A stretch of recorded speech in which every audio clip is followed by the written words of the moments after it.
Ben ritrovati al meteo. Una perturbazione sarà responsabile di un diffuso maltempo. Arriverà dunque la tanto attesa pioggia che a tratti risulterà anche abbondante.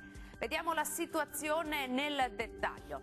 Sul Veneto avremo condizioni di tempo molto instabile con precipitazioni piuttosto frequenti un po' su tutte le province e localmente anche di forte intensità.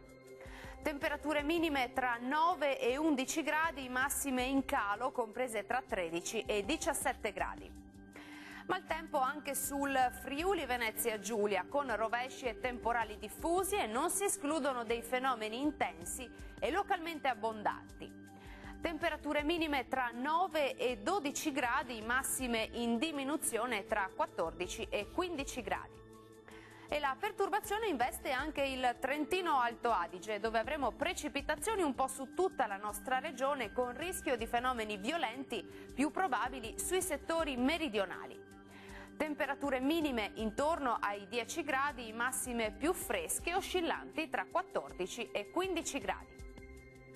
Dal meteo di Antenna 3 è tutto, vi do appuntamento al prossimo aggiornamento. Arrivederci.